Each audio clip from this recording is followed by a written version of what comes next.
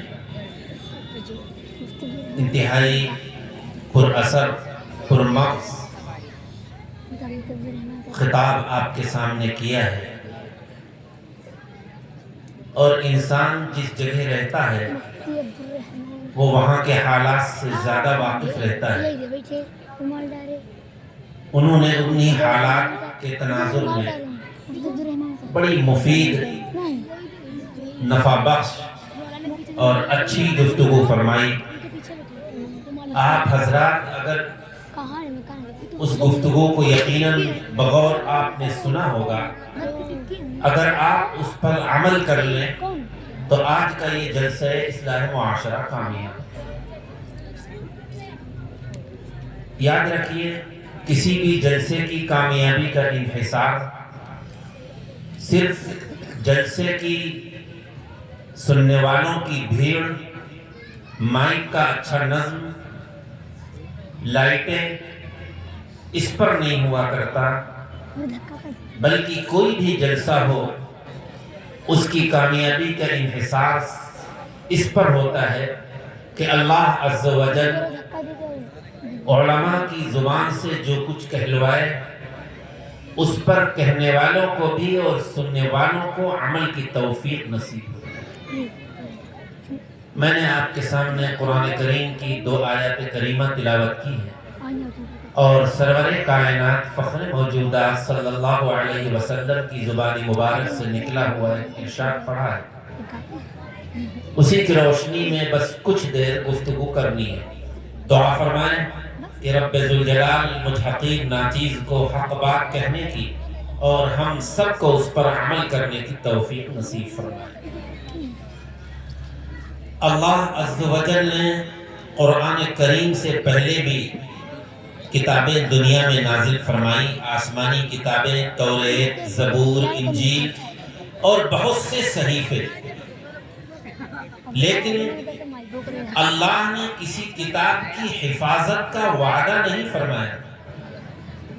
یہی وجہ ہے کہ آج دنیا میں کوئی بھی آسمانی کتاب اپنی اصلی حالت میں موجود نہیں ہے، نہ اس کا کوئی حافظ ہے. اس میں تبدیلی ہو چکی ہے، رد و بدل ہو چکا ہے. لیکن اللہ جب کسی چیز کی حفاظت کا وعدہ کرے تو دنیا کی کوئی طاقت اس کو ختم نہیں کر سکتی.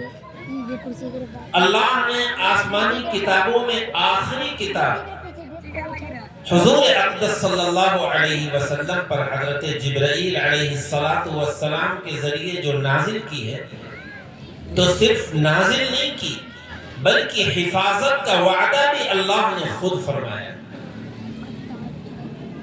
آج یہ آسمان بغیر کسی پلر کے، بغیر کسی کھمبے کے رکا ہوا ہے. آپ پوری دنیا کا سفر کر جائیے لیکن آپ کو کہیں کوئی پلر نظر نہیں آئے گا جو اس آسمان کو روکے ہوئے ہے.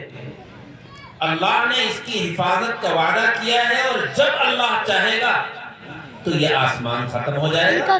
اذا السماء انفطرت واذا الكواكب انتصرت. قرآن کہتا ہے کہ یہ آسمان پھٹ جائے گا, یہ ستارے جو جگمگا رہے ہیں ان کی جگمگاہٹ ختم ہو جائے گی. وَإِذَا الشَّمْسُ كُوِّرَتْ, یہ سورج جو آج روشنی تو دے رہا ہے یہ بے نور ہو جائے گا. ہاں بالکل اسی طرح قرآن کی اصل حفاظت تو اللہ ہی کر رہا ہے, اور اللہ جو ہر چیز پر قادر ہے وہ فرشتوں کے ذریعے بھی اس کی حفاظت کرا سکتا تھا, جناتوں کے ذریعے بھی اس کی حفاظت ہو سکتی تھی. اللہ اسباب کے درجے میں کوئی سبب نہ اختیار کرتا, تنے تنہا وہ اس کی حفاظت کرتا, اور قرآن کا ایک حرف بھی بدل نہیں سکتا تھا. لیکن یہ اللہ کا کرم ہوا, حضور اقدس صلی اللہ علیہ وسلم کی امت کے ان نونہالوں پر, ان جگر گوشوں پر, ان امانتوں پر جو اللہ نے آپ کو دی ہے, کہ اللہ نے حفاظت کے لیے اسباب کے درجے میں ان بچوں کا انتخاب کر لیا. کہ آج دنیا کی کوئی کتاب اگر کوئی شخص زبانی یاد کرنا چاہے تو بہت دشوار ہے, بہت مشکل ہے. لوگ ایسے رٹ لیتے ہیں, جغرافیہ رٹ لیتے ہیں, لیکن یہ قرآن کا معجزہ ہے, یہ اعجاز قرآنی ہے. اس کے لیے یہ ضروری نہیں کہ کوئی بہت ذہین فطین بچہ ہو وہی حافظ بن سکے. جیسا کہ عوام میں یہ بات مشہور ہے کہ بھائی حفظ تو بڑا مشکل کام ہے, بچے کو حفظ اسی بچے کو کرایا جائے جو بہت ذہین ہو. ایسا نہیں ہے. کند ذہن سے کند ذہن, کمزور سے کمزور ذہن رکھنے والا بچہ بھی اللہ کے کلام کو ذرا سی محنت سے اپنے دماغ اور سینے میں محفوظ کر سکتا ہے, چونکہ یہ معجزہ ہے قرآن کا. اور قرآن میں خود اللہ نے فرمایا وَلَقَدْ يَسَّرْنَا الْقُرْآنَ لِلذِّكْرِ فَهَلْ مِن مُدَّكِرٍ, اور ہم نے قرآن کو آسان کیا ہے. ذکر کا ترجمہ صرف نصیحت نہیں ہے. یقیناً مفسرین نے اس کی تفسیر بیان کرنے میں نصیحت کا لفظ استعمال کیا ہے, لیکن یاد کرنے کا بھی ہے کہ ہم نے قرآن کو یاد کرنے کے لیے, حفظ کرنے کے لیے آسان کر دیا. تو اللہ نے تو اس کو آسان بنا دیا, پھر یہ مشکل کہاں. کہ آج چھوٹے سے بچے, ابھی آپ کے سامنے یہ روح پرور منظر آیا کہ ان بچوں کے سروں پر مدرسہ فیض ابرار کی طرف سے حوصلہ افزائی کی گئی کہ ان کی دستار بندی ہو. یقیناً میں مبارکباد پیش کرتا ہوں ان بچوں کے والدین کو کہ جن کو اللہ نے یہ توفیق مرحمت فرمائی کہ انہوں نے اپنے لخت جگر کو, اپنی ان امانتوں کو مدرسے میں حفظ کی تعلیم کے لیے بھیجا ہے, ورنہ اپنی ان امانتوں کو وہ کسی کانوینٹ اسکول کے بھی حوالے کر سکتے تھے. یہ محض اللہ کا کرم ہوا ہے ان بچوں کے والدین پر کہ اللہ نے ان کے دل و دماغ میں یہ بات ڈالی کہ انہوں نے اللہ کے کلام کو حفظ کرنے کے لیے اپنے بچوں کو فیض ابرار میں بھیجا. ورنہ دنیا میں ہزاروں نہیں لاکھوں بچے آتے ہیں, اور ہمارے معاشرے میں یہ بات بھی عام ہے کہ بچہ اگر کمزور ہوتا ہے تو کہا جاتا ہے اس کو مدرسے میں ڈال دو. اور آپ کے پاس اگر پیسہ نہیں ہے, کچھ باتیں ہیں جو معاشرے کی ہیں اس لیے ذکر کر رہا ہوں, آپ غریب ہیں, آپ ان کانوینٹ اسکولوں کی فیس جو ہوتی ہے اس کے دینے کے متحمل نہیں ہیں, نہیں دے سکتے, تو آپ سوچتے ہیں کہ وہاں کہاں دیں گے, اتنی فیس, ایڈمیشن فیس ہوگی, اتنی منتھلی فیس ہوگی, اور ہمارے پاس کچھ نہیں, چلو اس کو بچے کو ڈال دو. اور یہ میں اس بنیاد پر کہہ رہا ہوں کہ بعض مرتبہ جب لوگوں سے ملاقاتیں ہوتی ہیں، سفر ہوتے رہتے ہیں، تو لوگ اپنے بچوں کا انٹروڈکشن و تعارف کراتے ہیں کہ بھائی آپ کا بچہ کیا کر رہا ہے۔ تو اگر کوئی بچہ کسی کانوینٹ اسکول میں پڑھ رہا ہے، کسی کالج میں پڑھ رہا ہے، تو وہ کہتے ہیں کہ الحمدللہ میرا بچہ فلاں کانوینٹ اسکول میں، فلاں انگلش میڈیم اسکول میں پڑھ رہا ہے، اور میرا فلاں بچہ ہائی اسکول اور انٹر کر رہا ہے، فلاں ایم سی اے اور ایم بی اے کر رہا ہے، فلاں انجینئر اور ڈاکٹر بن رہا ہے۔ اور اس کے بعد ایک اور بچہ تھا، اس کو میں نے مدرسے میں ڈال دیا۔ گویا کہ اگر اللہ کے کلام کو وہ پڑھ رہا ہے تو ہمارے اور آپ کے نزدیک اس بچے کی وہ حیثیت نہیں ہے، اور آپ کے نزدیک اس بچے کی یا وہ بچہ جس مدرسے میں پڑھایا جا رہا ہے اس مدرسے کی اور اس کے پڑھانے والوں کی وہ عظمت نہیں ہے جو عظمت کسی کالج کے پروفیسر یا کسی انگلش میڈیم اسکول کے ٹیچر کی ہوا کرے۔ یہ انتہائی افسوس کی بات ہے۔ اللہ کا آپ پر کرم ہوا، یقیناً آج وہ والدین بہت مسرت اور خوشی ان کو ہوگی کہ آج انہوں نے اپنے بچوں کو، وہ دیکھ رہے ہیں کہ ہماری محنت کامیاب ہو گئی، آج ہمارے بچوں کے سروں پر دستار ہے، ان کی حوصلہ افزائی ہو رہی ہے۔ لیکن یاد رکھیے یہ دنیا ایسی ہے کہ یہاں پر خوشی بھی ہوتی ہے، غم اور مصیبت کا بھی سامنا کرنا پڑتا ہے، چونکہ یہ دنیا تو عارضی ہے، یہاں کبھی آپ بہت خوش ہوں گے، کبھی بہت غم آپ کو ہوگا، لیکن ان بچوں کے والدین کو اس وقت خوشی ہوگی جو اصل یوم الجائزہ ہے، جو میدان حشر ہے، جو انعام کا دن ہے، کہ جہاں ان بچوں کے والدین کا اللہ عز و جل جو اکرام کرے گا، جو ان کا اعزاز ہوگا، کہ ان کے والدین کے سروں پر بھی ایسا تاج ہوگا جس کی روشنی سورج سے بھی زیادہ ہو اگر کسی کے گھر میں سورج اتر جائے۔ میں اس کو مثال سے سمجھانا چاہتا ہوں۔ آپ کے دل میں کسی کے لیے عظمت ہے، آپ کا کوئی مہمان آیا، آپ اس کی اپنے حسب استطاعت خاطر کر رہے ہیں، اچھا کھلا رہے ہیں، اچھی جگہ بٹھا رہے ہیں، اور اس کے جانے پر آپ کو غم بھی ہوتا ہے کہ یہ اتنا معزز مہمان ہے، تو گویا کہ آپ کے دل میں اس کی قدر ہے۔ بالکل اسی طرح سمجھیں ان بچوں کے والدین کہ رب ذوالجلال جب ان بچوں کے والدین کا سروں پر تاج رکھے گا، یہ ایک اعزاز ہوگا میدان حشر میں، جہاں انبیاء بھی ہوں گے، صحابہ بھی ہوں گے، کروڑوں اربوں لوگ ہوں گے۔ لوگ سوچیں گے یہ کون خوش قسمت لوگ ہیں، عورتیں بھی ہیں اور مرد بھی ہیں، کہ آج یہ VIP لگ رہے ہیں، ان کا یہ اعزاز ہو رہا ہے، ان کے سروں پر تاج ہے۔ تو بتایا جائے گا کہ یہ وہ خوش قسمت والدین ہیں جن کے بچوں نے اللہ کے کلام کو اپنے دماغ اور سینے میں محفوظ کیا تھا۔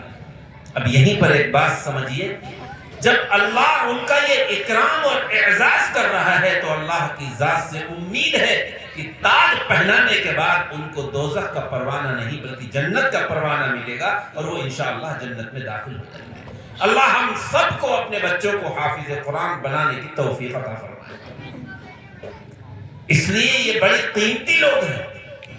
آج اگر ریزلٹ آؤٹ ہوتا ہے، اخباروں میں آتا ہے، بعض کالج والے انعامی پروگرام کرتے ہیں، بچوں کا نام چھپتا ہے، لوگ ان کو مبارکباد دیتے ہیں کہ آپ کا بچہ ہائی اسکول میں پاس ہوا ہے، اچھے نمبر آیا ہے، ٹاپ 10 میں آ گیا ہے۔ میں کہتا ہوں یقیناً وہ بھی مبارکباد کے مستحق ہیں، علماء منع نہیں کرتے، آپ بچوں کو خوب عصری تعلیم دیجیے، لیکن اگر کسی کا بچہ حافظ ہو رہا ہے تو یہ زیادہ مستحق ہے مبارکباد کا کہ اس نے اللہ کے کلام کو اپنے دل و دماغ میں محفوظ کیا ہے۔ دنیا کی تعلیم دنیا تک یقیناً آپ کو اس کا فائدہ ملے گا۔ آپ انگلش پڑھیں، سائنس پڑھیں، سنسکرت پڑھیں، ہندی پڑھیں، جغرافیہ پڑھیں، کیمسٹری پڑھیں، یقیناً اس کا فائدہ آپ کو جب تک ہے جب تک یہ سانسیں چل رہی ہیں، دل دھڑک رہا ہے۔ لیکن جس دن یہ آنکھ بند ہوگی اور دنیا سے جائیں گے اس کا کوئی فائدہ نہیں۔ اور یہ اللہ کا کلام تو ایسا ہے کہ اس کلام کی برکت سے دنیا میں بھی اللہ آپ کو عزت دے گا، اور دنیا میں اگر عزت نہیں بھی مل سکی، جیسا کہ ابھی مفتی ہلال صاحب نے کہا، تو یاد رکھیے کہ دنیا تو وقتی ہے، اصل تو عزت میدان حشر کی ہے، اصل اعزاز تو وہاں ہوگا۔ ان بچوں سے تو کہا جائے گا پڑھتا جا اور چڑھتا جا، جہاں تیری تلاوت ختم ہوگی وہی تیرا درجہ ہوگا۔ اس لیے آج اس جلسے سے یہ عزم مصمم کر کے اٹھے، ارادہ کر کے اٹھے کہ اللہ نے اگر ہم کو اولاد کی نعمت سے دی ہے، تو اللہ نے اگر توفیق دی تو ہم ان بچوں کو حافظ قرآن بنائیں گے۔ مجھے ایک واقعہ یاد آیا، حضرت عیسیٰ علیہ السلام کے دور کا۔ حضرت عیسیٰ علیہ السلام ایک جگہ تشریف لے جا رہے تھے، راستے میں ایک قبر پڑی، تو انبیاء کا حال یہ ہوتا ہے کہ اللہ وحی کے ذریعے یہ بتا دیتا ہے کہ قبر میں عذاب ہو رہا ہے یا کیا ہو رہا ہے۔ حضرت عیسیٰ علیہ السلام کو محسوس ہوا کہ اس صاحب قبر پر عذاب ہو رہا ہے۔ غور سے اس واقعے کو سنیے، عذاب ہو رہا ہے۔ ایک دم بہرحال وہ سوچنے لگی کیا بات ہے، عذاب ہو رہا ہے، وہ جہاں جانا تھا چلے گئے۔ لوٹ کر پھر جب گزرے تو پھر وحی کے ذریعے یہ بات آپ کے دل میں ڈالی گئی کہ اب اس کے اوپر عذاب نہیں ہو رہا ہے۔ تو اور فکر ہوئی کہ پہلے جب اس قبر کے پاس سے گزرنا ہوا تھا تو اس قبر والے پر عذاب ہو رہا تھا، اور یہ عذاب اٹھا لیا گیا، ختم کر لیا گیا، آخر اس کی وجہ کیا ہے؟ معلومات کی کہ یہ قبر ہے کس کی۔ کسی نے بتایا کہ فلاں قریب کے گاؤں کی ایک عورت ہے، اس کا شوہر ہے۔ حضرت عیسیٰ علیہ السلام اس کے گھر تشریف لے گئے اور اس سے معلومات کی کہ تمہارا شوہر کا انتقال ہو گیا۔ کہا ہاں۔ کہا وہ کیسا تھا؟ تو اس نے بتایا کہ وہ تھا تو بہت گنہگار، بڑے گناہ تھا، بڑا پاپی تھا، جتنے گناہ ہو سکتے ہیں وہ سب وہ کرتا تھا۔ البتہ جس وقت اس کا انتقال ہوا ہے اس وقت میں حمل سے تھی، بچے کی پیدائش نہیں ہوئی تھی، لیکن ہم دونوں نے یہ ارادہ کیا تھا کہ جو بچہ دنیا میں آئے گا اس کو ہم کسی عیسائی پاپ کے حوالے کریں گے، اس کو ہم دین کی تعلیم دیں گے۔ قرآن تو نازل نہیں ہوا تھا، دین کی تعلیم دیں گے، عیسائی پادری کے پاس بھیج دیں گے، دین کے لیے وقف کر دیں گے۔ یہ ارادہ کیا تھا۔ اب بچے کی پیدائش ہو گئی، جب بچہ ذرا بڑا ہوا تو ہمیں اپنے شوہر کی، اس بچے کے والد کی وہ بات یاد آئی کہ ہمارا شوہر تو اب اس دنیا میں نہیں ہے، لیکن اس نے یہ بات کہی تھی کہ یہ آنے والے بچے کو ہم دین کی تعلیم دیں گے، اللہ کی عظمت اس کو سکھلائیں گے۔ چنانچہ جب وہ بچہ باشعور ہوا، پڑھنے کے قابل ہوا، تو انہوں نے بھیج دیا، اور لفظ بسم اللہ اس دور میں بھی تھا، یہ بات یاد رکھیے گا، بسم اللہ الرحمن الرحیم یہ تھا۔ اب جب بھیجا ہے اس کو تو اس کے ایک استاذ نے بسم اللہ الرحمن الرحیم اس کو پڑھایا، کہا اچھا یہ کون سا دن تھا، کون سا وقت تھا؟ تو اس نے بتایا کہ فلاں دن ہم نے بھیجا تھا۔ حضرت عیسیٰ علیہ السلام نے بتلایا اور پورا معاملہ سمجھ گیا کہ جب آپ اس قبر کے پاس سے گزرے تھے اس وقت تو وہ بچہ چھوٹا ہی رہا ہوگا، یا ہو سکتا ہے ابھی پیدا بھی نہ ہوا ہو، لیکن ایک عرصے کے بعد جب آپ دوبارہ گزرے اور قبر کا عذاب ہٹا لیا گیا تو یہ سمجھ میں آ گیا۔ پھر تیسری وحی حضرت عیسیٰ علیہ السلام پر یہ آئی جب اس نے اپنے استاذ کے سامنے یہ گیا ہے اور اس بچے کو بسم اللہ الرحمن الرحیم پڑھایا گیا ہے، تو اللہ نے حضرت عیسیٰ کے دل میں یہ بات ڈالی کہ مجھے یہ بات شرم آئی۔ اللہ فرما رہا ہے کہ مجھے شرم آئی کہ جس بچے نے ہمارا نام لیا ہو اور ہمارے نام سے وہ شروعات کی ہو اور ہماری صفت رحمان کا تذکرہ کیا ہو، ہم اس کے والد کو قبر میں عذاب دیں. جس دن اس بچے نے بسم اللہ شروع کی اس دن ہم نے عذاب ہٹا لیا. اب آپ اندازہ لگائیے کہ ایک بسم اللہ کی برکت سے باپ کی قبر پر عذاب ہٹایا جا سکتا ہے، تو جو بچے اللہ کے کلام کو اپنے دماغ میں محفوظ کریں گے، حافظ قرآن بنیں گے، تو کیا ان کے والدین کو قبر میں عذاب دیا جائے گا؟ یہ الگ بات ہے. کہیں میری اس گفتگو سے یہ نہ سمجھ لیجئے گا کہ پھر تو مولانا یہ بتا کے چلے گئے تھے پھر عمل کرو نہ کرو. عمل تو فرض ہے، عمل تو کرنا ہی کرنا ہے. عمل بھی کرنا ہے، گناہوں سے بھی بچنا ہے، اللہ کے حقوق بھی ادا کرنا ہے، اللہ کے بندوں کے بھی حق ادا کرنا ہے. لیکن اس کے بعد جنت میں تو انسان اللہ کی رحمت اور فضل سے جائے گا. کسی کا عمل نہیں اس کو جنت میں لے جائے گا. اللہ کا کرم ہوا تو جنت کا پروانہ ملے گا. لہذا میرے بھائی، میرے عزیز، اور مبارکباد دیتا ہوں میں ان بچوں کے ان مشفق اساتذہ کرام کو کہ جنہوں نے اپنے وقت کو فارغ کر کے، جیسا کہ ابھی مفتی ہلال صاحب نے بڑی اچھی بات فرمائی کہ وہ اپنے 6 گھنٹے کو فارغ کر کے ان بچوں کو انہوں نے قرآن پاک پڑھایا ہے. ورنہ اس وقت میں وہ کوئی بھی تجارت کر سکتے تھے، کوئی بھی کام کر سکتے تھے، اس سے کہیں زیادہ پیسہ کما سکتے تھے، لیکن اللہ کے کلام کی خدمت کے لیے، اس کے اجر کو حاصل کرنے کے لیے انہوں نے رات دن محنت کی ہے. مبارکباد کے مستحق ہیں، اور یہ بچے بھی قابل مبارکباد ہیں. ان سے تو بس یہی کہنا ہے کہ اے بچوں، اللہ نے جو تمہارے دل و دماغ میں قرآن رکھا ہے اور تم حافظ قرآن بنے ہو، یہ بہت بڑی نسبت ہے. خدا را اس نسبت کی لاج رکھنا، اور اس کی لاج یہ ہے کہ حافظ قرآن بننے کے بعد بھی اس کی تلاوت کا معمول رکھنا، رمضان میں اس کے سنانے اور سننے کا بھی معمول رکھنا، اور تمہاری وضاقتہ میں بھی کوئی تبدیلی نہ ہو. ایسا نہ ہو کہ تم حافظ تو بن گئے، پھر اگر کاروبار میں لگے، عالم نہیں بن سکے، تجارت کرنے لگے، کہیں اور ملازمت کرنے لگے، تو اگر تعارف کرایا جائے کہ یہ شخص حافظ ہے تو لوگ ایک مرتبہ دیکھیں کہ اچھا یہ حافظ ہے، اس کی وضاقتہ تو بتلاتی نہیں. تو ایسے نہ کرنا. کم از کم اس حفظ قرآن کی لاج یہ ہے کہ تمہارا پیجامہ ٹخنوں سے نیچے نہیں ہونا چاہیے، تمہارے بال انگریزی نہیں ہونی چاہیے، تمہاری داڑھی کٹی ہوئی نہیں ہونا چاہیے. یہ الگ بات ہے جیسا کہ مفتی صاحب نے فرمایا کہ شیطان سب کے ساتھ ہے، لیکن یہ بہت بڑی نسبت ہے، بہت بڑا مقام ہے.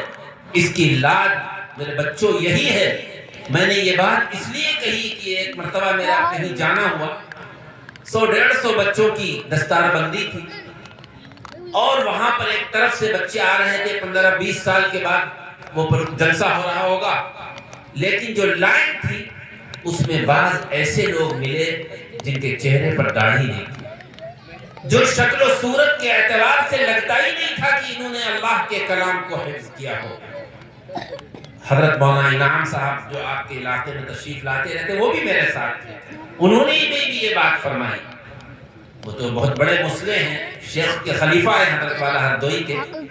کسی کی داڑھی پر ہاتھ رکھ کر ٹڈی پر کہا کہ خدا کم از کم اس نور کو رکھ لو. بہرکیف قابل مبارکباد ہیں یہ بچے بھی، اور آپ بھی جنہوں نے جس مدرسے میں اس بچوں نے پڑھا ہے اس میں اپنی حلال کمائی کے ذریعے تعاون ہے. بہرکیف اس اجلاس کا دوسرا موضوع چونکہ اصلاح معاشرہ بھی ہے، اس لیے کچھ مختصراً باتیں اس تعلق سے بھی سوچتا ہوں کہ آپ کے سامنے رکھ دی جائیں، اگرچہ باتیں آ چکی ہیں. کہ اللہ تبارک و تعالیٰ نے مال کی بھی محبت انسان کے دل میں ڈالی ہے اور اولاد کی بھی محبت ڈالی ہے. یہ فطرت ہے انسان کی کہ تجارت انسان کرتا ہے، مزدوری کرتا ہے، کاشتکاری کرتا ہے، ملازمت کرتا ہے مال کے کمانے کے لیے. مال کی محبت ہے.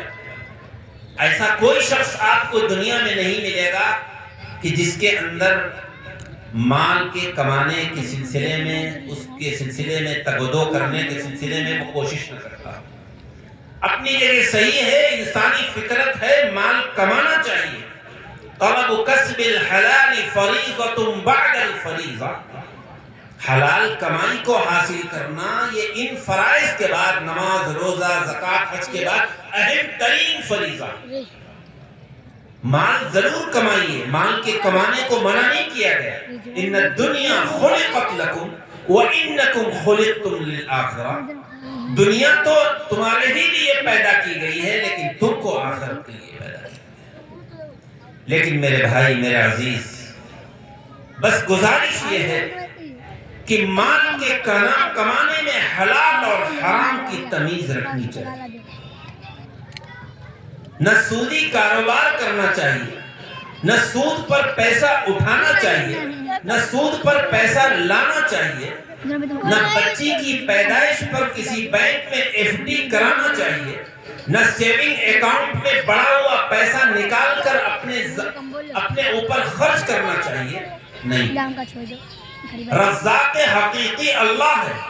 اللہ نے دنیا کے نظام کو چلانے کے لیے کسی کو غریب بنایا، کسی کو مالدار بنایا، کسی کو مڈل کلاس کا انسان بنایا. دنیا میں سب مالدار ہوتے تو مزدوری کون کرتا؟ دنیا میں سب مزدور ہوتے تو یہ بلڈنگیں کون بنواتا؟ تو یہ تو دنیا کا نظام ہے، جب سے دنیا قائم ہوئی ہے، جب سے آج تک اور قیامت تک چلتا رہے گا. اللہ نے جس کا رزق جتنا لکھ دیا ہے، جب تک وہ رزق اس کو مل نہیں جائے گا موت نہیں آئے گی. لیکن میرے بھائی، وَمَا مِن دَابَّةٍ فِي الْأَرْضِ إِلَّا عَلَى اللَّهِ رِزْقُهَا وَيَعْلَمُ مُسْتَقَرَّهَا وَمُسْتَوْدَعَهَا كُلٌّ فِي كِتَابٍ مُبِينٍ. سب کچھ قرآن میں موجود ہے. کوئی جاندار ایسا نہیں ہے کہ جس اللہ نے رزق نہ لکھا ہو اس کے لیے. چرند پرند کا بھی رزق لکھا ہو، لیکن رزق حلال کا کمانا ہی اصل. اللہ نے قرآن میں کیا فرمایا؟ یا ایھا الذین آمنوا کلوا من طیبات واعملوا صالحا. آپ ان علماء سے معلوم کریے، اللہ نے قرآن میں جو ترتیب رکھی ہے وہ بلا وجہ نہیں ہے. اے مسلمانوں، اے کلمہ لا الہ الا اللہ کے پڑھنے والوں، پاک مال کا استعمال کرو، کھاؤ اور نیک عمل کرو. یہ قرآن کی آیت اس طرح بھی نازل ہو سکتی تھی، یا ایھا الذین اعملوا صالحا وکلوا من طیبات، کہ نیک عمل کرو اور حلال رزق استعمال کرو. لیکن اللہ نے قرآن کی اس آیت میں رزق حلال کو پہلے لائے ہیں اور نیک عمل کا تذکرہ بعد میں ہے. یہ نکتہ ہے، یہ پیغام اللہ تعالیٰ اپنے بندوں اور بندیوں تک پہنچانا چاہتا ہے کہ اگر رزق حلال ہوگا تو اللہ تمہیں نیک عمل کی توفیق عنایت فرمائے گا. اگر رزق حلال ہوگا تو تمہارے نیک عملوں پر اللہ اجر و ثواب عنایت فرمائے گا. اور رزق حرام ہوگا، لقمہ حرام ہوگا تو نہ ہماری نمازیں قبول ہوں گی، نہ ہماری دعائیں قبول ہوں گی. اللہ کے پیارے نبی نے کیا فرمایا کہ ایک شخص لمبا سفر کر کے آ رہا ہے، اس کے بال پراگندہ ہیں، غبار آلود ہیں، اور ہاتھ اٹھا کے کہہ رہا ہے یا ربی یا ربی یا ربی. کل شب برات ہے، بہت سے لوگوں کو اللہ توفیق دے گا ندامت و شرمندگی کے آنسو بہانے کی، ہاتھ کو اٹھا کر یہ کہنے کی اے رب مجھے معاف کر دے، اے رب مجھے معاف کر دے. لیکن اللہ کے پیارے نبی فرماتے ہیں وَمَطْعَمُهُ شَرَابٌ حَرَامٌ وَمَشْرَبُهُ حَرَامٌ فَأَنَّىٰ يُسْتَجَابُ لِذَلِكَ. اس کا کھانا بھی حرام، اس کا پینا بھی حرام. کھا پی کر ہی تو انسان کے بدن میں طاقت اور چستی آتی ہے. فَأَنَّىٰ يُسْتَجَابُ لِذَلِكَ. پھر کیسے، کہاں سے اس کی دعا قبول کی جائے گی؟ آج رونا اس بات کا ہے کہ دعائیں ہم مانگتے ہیں اور قبول نہیں ہوتی ہیں.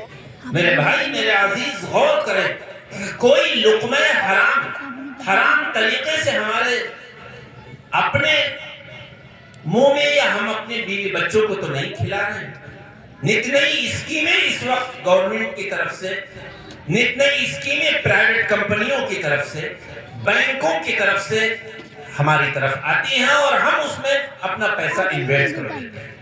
تو یاد رکھیے کوئی بھی اسکیم آئے، کتنا بھی بظاہر فائدہ آپ کو دکھلایا جائے، یہ علماء انبیاء کے وارث ہیں، ان سے رجوع کریے، ان سے معلوم کریے کہ کیا میں اتنے لاکھ روپے فلاں کمپنی میں انویسٹ کر سکتا ہوں؟ کہ وہ کہتے ہیں ہر مہینے آپ 10,000 جمع کریے، 5,000 جمع کریے اور 10 سال تک جمع کرتے رہیے، اس کے بعد اتنا آپ کو مل جائے گا۔ یہ جتنی بھی اسکیمیں چل رہی ہیں سب ہمارے حرام ہیں۔ اس لیے میرے بھائی بہت ڈرنے کی بات ہے، بہت سوچنے کی بات ہے، اور اسی طرح ہم تجارت میں بھی اس پر غور کریں کہ تجارت میں کوئی ہم حرام کام تو نہیں کر رہے ہیں، کسی کو دھوکہ تو نہیں دے رہے ہیں، کم ناپ تو نہیں رہے ہیں، کم تو نہیں تول رہے ہیں، یہ کام آج جھوٹ بول کر تو نہیں تجارت کر رہے، ظاہر ہے وہ سب مال حرام ہے۔ ہم غلطی سے جوڑ میں زیادہ تو نہیں جوڑ رہے ہیں کہ یہ شخص دیکھے گا تو ہے ہی نہیں، اور جہاں سے سامان پرچیز کر رہے ہیں، خرید رہے ہیں، گنجائش کے باوجود اس کو پیسہ دینے میں ٹال مٹول تو نہیں کر رہے۔ یاد رکھیے آج تجارت کے ذریعے بھی ہم لوگوں کو دھوکہ دیتے ہیں۔ تجارت بہت اچھی چیز ہے، اللہ کے پیارے نبی نے فرمایا التاجر الصدوق الامین مع النبیین والصدیقین والشہداء، سچا امانت دار بزنس مین صرف جنت میں نہیں بلکہ جنت میں بھی وہ انبیاء اور شہداء کے ساتھ ہو، نیک بندوں کے ساتھ ہو۔ لہذا آپ تجارت کریے، چھوٹی کریے یا بڑا کریے نہیں، لیکن خدا کے لیے کسی کو دھوکہ مت دیجیے۔ اور اولاد بھی اللہ نے ہمیں اور آپ کو دی عطا فرمائی ہے، یہ اللہ کا بہت بڑا فضل اور احسان ہے۔ بیٹیاں ہوں یا بیٹے ہوں، یہ امانتیں ہیں، میدان حشر میں ان کے بارے میں آپ سے پوچھا جائے گا۔ ان کے ساتھ امانت داری یہ ہے، سن لیجئے کہ آپ بچپن سے ہی ایک تو ان کا اچھا نام رکھیے، بچپن سے ہی آپ ان کی فکر کریے۔ آج بچہ بیمار ہو جائے تو آپ کو فکر ہے، سردی کے موسم میں اس کے کپڑے کے لیے آپ کو فکر ہے، آپ اس کو ڈاکٹر کے ہاں لے جاتے ہیں، لاکھوں روپے اس پر خرچ کرتے ہیں، چونکہ آپ کو بچوں سے محبت ہے۔ بہت اچھی بات ہے، کوئی حرج نہیں۔ جب بچہ دنیا میں آیا تھا تو آپ نے داہنے کان میں یہ کہا تھا اللہ اکبر اللہ اکبر، اللہ بہت بڑا ہے، اللہ بہت بڑا ہے، اذان دی تھی۔ اشہد ان لا الہ الا اللہ، میں گواہی دیتا ہوں اس بات کی کہ اللہ کے علاوہ کوئی معبود نہیں ہے، محمد صلی اللہ علیہ وسلم اللہ کے بندے اور اس کے رسول ہیں۔ تکبیر کہی تھی۔ بظاہر دیکھا جائے تو یہ عمل ایک بیکار سا عمل لگتا ہے کہ ایک چھوٹا سا بچہ جو نہ عربی زبان سے واقف ہے، نہ آپ کی بات کو وہ سن سکتا ہے، نہ اس کے اندر قوت سماعت ہے، نہ قوت بصارت ہے، نہ وہ دیکھ سکتا ہے، نہ سن سکتا ہے، اس کی کان میں عربی زبان میں اذان اور تکبیر کا فائدہ کیا ہے؟ لیکن یاد رکھیں پیارے نبی صلی اللہ علیہ وسلم کا کوئی سنت، کوئی طریقہ فائدے سے خالی نہیں ہوا کرتا۔ یہ پیارا طریقہ اللہ کے پیارے نبی نے ہم کو اس لیے سکھایا ہے کہ جب آپ اپنے بچوں کے کان میں اللہ اکبر کہتے ہیں تو گویا کہ آپ اللہ کے سامنے گواہ بنتے ہیں کہ اے اللہ، جب یہ بچہ باشعور ہوگا، پڑھنے لکھنے کے قابل ہوگا، تو ہم اس کو وہ تعلیم دیں گے کہ اے اللہ تیری عظمت اس کے دل میں بیٹھ جائے۔ جب آپ اشہد ان لا الہ الا اللہ کہتے ہیں تو گویا کہ آپ یہ کہنا چاہتے ہیں کہ ہم اس کے ایسا عقیدہ بنائیں گے کہ یہ اپنا ماتھا اے اللہ کسی مزار کے سامنے نہیں بلکہ صرف اور صرف تیرے سامنے جھکائے۔ لیکن افسوس، صد افسوس کہ وہی بچہ جب ذرا باشعور ہوا تو ہم اس سے اپنے اس وعدے کو بھول گئے اور اس کے بعد بچوں کو ہم نے کانوینٹ کے حوالے کر دیا۔ بہرکیف ہم اولاد کا خیال کریں۔ کس بات کا؟ اس بات کا کہ اولاد گناہ میں مبتلا تو نہیں ہے، رزق حرام تو نہیں کما رہی ہے، اس کی سوسائٹی خراب تو نہیں ہے، یہ رات میں دیر سے آ رہی ہے تو یہ کس کے پاس بیٹھی ہے؟ اگر یہ کہیں باہر ہے تو ہم جہاں بہت سے سوال کرتے ہیں کہ باہر جو بچے رہتے ہیں ہمارے دلی میں، بامبے میں یا دوسرے ملکوں میں، ہم سوال کرتے ہیں کہ تمہیں سیلری ملی؟ تمہاری تجارت اچھی چل رہی ہے، آپ کے بیٹے آپ کو کما کر لا کر دے رہے ہیں، آپ خوش ہیں، لیکن کبھی آپ نے یہ سوچا کہ ہم بچوں سے یہ پوچھیں کہ تم دکان پر ظہر کی نماز یا عصر کی نماز پڑھتے ہو؟ جب تمہارے کانوں میں حی علی الصلاۃ حی علی الفلاح کی آواز آتی ہے تو تم کسٹمر کو نہ ڈیل کر کے اللہ کے گھر کی طرف دوڑتے ہو؟ اگر یہ سوال ہم اور آپ کرنے لگے تو معاشرہ سدھر جائے گا، پھر معاشرے کے اصلاح کے لیے بڑے بڑے جلسوں کی ضرورت نہیں ہوگی۔ میں آپ سے یہی بات سمجھانا چاہتا ہوں، دل و دماغ میں بٹھانا چاہتا ہوں کہ خدا کے لیے ان بچوں کی تربیت کریے، ان بچوں سے باز پرس کریے، ان کے موبائل کو دیکھیے کہ ان کی دوستی کہاں ہے، موبائل پر یہ کیا دیکھ رہے ہیں۔ یہ اولاد کے ساتھ امانت داری ہے، ورنہ یہی اولاد آپ کے لیے بھی مصیبت بن سکتی۔ انما اموالکم و اولادکم فتنہ، یہ تمہارا مال اور تمہاری اولاد تمہارے لیے آزمائش ہے۔ آج لوگ آتے ہیں علماء کے پاس کہ مولانا دعا کریے، ہمارا بچہ راہ راست سے ہٹ گیا ہے، لیکن اگر آج بچپن سے ان بچوں کی اچھی تربیت کریں گے، گناہوں سے بچائیں گے، غلط سوسائٹی سے بچائیں گے، غلط دوستوں سے دوستی کو منع کریں گے، تو کوئی وجہ نہیں ہے آپ دنیا سے چلے جائیں، قبر میں آرام کر رہے ہوں تو جو کہ بچہ نیک اور دیندار ہو۔ اور یہ ضروری نہیں ہے کہ بچہ اگر حافظ بن جائے مدرسے میں ہو تبھی دیندار ہو۔ آپ کانوینٹ اسکول میں بھی اگر پڑھا رہے ہیں تو 6 گھنٹہ بچہ اسکول میں رہتا ہے، یقیناً غیر اسلامی کلچر وہاں سکھایا جاتا ہے، لیکن میری مائیں سن لیں کہ 18 گھنٹے وہ بچہ آپ کے یہاں رہتا ہے، آپ اس کی پہلی مدرسہ ہے، پہلا مکتب ہے۔ اگر آپ بچوں کو صحیح تربیت کریں گے تو عصری تعلیم کی وجہ سے وہ راہ راست سے نہیں ہٹے گا۔ اس لیے اس اصلاح معاشرہ کے جلسے سے یہ پیغام لے کر یہاں سے اٹھیے کہ ہم ان بچوں کی آخرت کی فکر کریں گے۔ حضرت مولانا سید ابو الحسن ندوی رحمۃ اللہ علیہ نے بڑی پیاری بات فرمائی تھی کہ اگر کسی کا بچہ نابالغی میں اس کا انتقال ہو جائے، یقیناً غم ہوتا ہے بچوں کے دنیا سے جانے پر، لیکن وہ غم کچھ دن کے بعد ختم ہو جاتا ہے، لیکن وہی بچہ اگر بالغ ہو جائے، بالغ ہونے کے بعد راہ راست سے ہٹ جائے، گناہوں میں ملوث ہو، حرام آمدنی میں ملوث ہو، تو یہ والدین کے لیے زیادہ ڈوبنے کا مقام ہے اور زیادہ فکر۔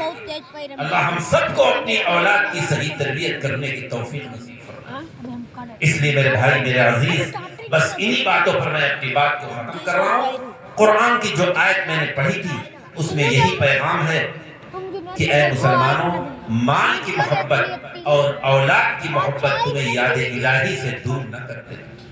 تم بچے کی محبت میں تمہیں فجر کی نماز میں اس کو نہیں اٹھا رہے ہو، اپنے آپ اٹھ کے آپ مسجد چلے آئے سردیوں میں، اپنی جوان نوجوان بالغ لڑکوں کو یا لڑکیوں کو اٹھانے کی زحمت نہیں کی، تو سن لیجئے، آپ دعوت و تبلیغ سے جڑے ہوئے ہوں، آپ 5 وقت باجماعت نماز کے عادی ہوں، بہت اچھی بات ہے، لیکن اگر آپ نے اپنے بچوں کو گناہوں سے نہ بچایا اور ان کو نماز کی ترغیب نہ دی تو اللہ کی پکڑ سے آپ بچ نہیں سکتے۔ ہدایت تو اللہ کے ہاتھ میں ہے، کہنا آپ کا کام ہے، صرف علماء کا کام کہنا نہیں ہے۔ یہ بچے آپ کے ہیں، آپ کی بات مانیں گے۔ اور ایک مثال دے کر بس میں بات ختم کروں، اگر آپ کے گھر کے کسی کمرے میں کوئی سانپ رینگ کر جا رہا ہو، کوئی، ہماری مائیں بہنیں بھی اس مثال کو سمجھیں، کوئی بچھو رینگ کر جا رہا ہو اور اس کمرے میں آپ کا بیٹا، آپ کی بہو ہو یا کسی کمرے میں آپ کی بیٹی ہو، تو آپ اس سانپ کو رینگ کر جانے دیں گے اور آرام سے اس منظر کو دیکھتے رہیں گے؟ نہیں، آپ کو فکر ہوگی کہ یہ سانپ رینگتے رینگتے میرے بیٹے کے ڈس لے گا، زنگ اس کا ڈنک مار دے گا، اس کے زہر کے اثر سے وہ ختم ہو سکتا ہے۔ آپ کو بیٹی سے محبت ہے، بیٹی کے کمرے کو آپ دروازہ کھٹکھٹائیں گے، نہ کھلا تو توڑ دیں گے۔ کیوں؟ آپ کو محبت ہے بچوں سے کہ کہیں یہ سانپ اور بچھو ہمارے بچوں کو ڈس نہ لے، اس کے زہر کا اثر نہ پہنچ جائے۔ اپنا محاسبہ کریے، اپنے دل پر ہاتھ رکھ کے میرے اس سوال کا جواب دیجئے کہ یہ دنیا کے سانپ بچھو سے تو ہم اپنے بچوں کو بچا رہے ہیں، لیکن دوزخ کے سانپ بچھو، قبر کے سانپ بچھو سے بچانے کے لیے ہم کتنی فکر ہم کو ہے۔ اس لیے یہی پیغام لے کر اٹھیے کہ اے مسلمانوں، مال کی محبت اور اولاد کی محبت تمہیں یاد الہی سے دور نہ کر دے، اور جو ایسا کرے گا وہ آخرت کے اعتبار سے گھاٹا اٹھانے والا ہوتا ہے۔ قرآن میں یہی بات ہے، وَمَن يَفْعَلْ ذَلِكَ فَأُولَٰئِكَ هُمُ الْخَاسِرُونَ۔ اور اللہ نے جو ہم کو عطا فرمایا ہے اس میں سے قبل اس کے کہ موت کا فرشتہ آئے، اس سے پہلے ہم اپنے مال کو اللہ کے راستے میں خرچ کر دیں، مدرسے میں دے دیں، کسی غریب کو دے دیں، کسی کی مدد کر دیں، کیونکہ موت کا نہیں کچھ پتا۔ جب مدت مقررہ آ جاتی ہے، موت کا وقت آ جاتا ہے، تو ایک لمحہ نہ انسان آگے بڑھ سکتا ہے نہ پیچھے ہٹ سکتا ہے۔ اس لیے ہم سب یہ ارادہ کر کے اٹھیں۔ میں نے جو حدیث پڑھی تھی اس میں بھی یہی پیغام ہے، کلکم راع وکلکم مسئول عن رعیتہ۔ تم سب کے سب یاد رکھو، یہ نہیں کہا گیا العلماء راع، المبلغین راع، علماء صرف نگراں ہیں، تم سب کے سب نگراں ہو۔ ہماری مائیں بھی سن لیں، ہمارے ذمہ دار والدین والد بھی سن لیں، تم سب کے سب نگراں ہو۔ تم کو تمہاری نگرانی سے متعلق تمہارے ماتحت جو ہوں ان کے بارے میں قیامت میں باز پرس ہو۔ آپ نے اپنی بیوی کو گناہ سے بچایا، بچانے کی فکر کی، اپنی بیٹی اور اپنے بیٹوں کو گناہ سے بچانے کی فکر کی، اگر کی ہے تو دعا بھی کریں اپنے بچوں کے لیے، اور تدبیر بھی اختیار کریں۔ نہ خالی دعائیں کام آنے والی ہیں، نہ خالی تدبیر کام آنے والی ہے۔ دعا بھی کریں کہ اے اللہ میرے بچوں کو نیک صالح بنا دے، اور اس کے بعد تدبیر بھی اختیار کریں۔ یہ دونوں کام انشاءاللہ آپ کریں گے تو دیکھ لیجئے گا کہ آپ کا بچہ نیک اور صالح ہوگا۔ آپ کی بچی جب سسرال میں جائے گی تو نیک اور صالح بن کے جائے گی۔ اللہ تبارک و تعالی ان معروضات پر کہنے والے کو بھی اور سننے والوں کو عمل کی توفیق نصیب فرمائے۔ وآخر دعوانا ان الحمد للہ رب العالمین۔ الحمد للہ وحدہ، اللہم صل علی محمد وعلی آل محمد کما صلیت علی ابراہیم وعلی آل ابراہیم انک حمید مجید۔ اللہم بارک علی محمد وعلی آل محمد کما بارکت علی ابراہیم وعلی آل ابراہیم انک حمید مجید۔ اے اللہ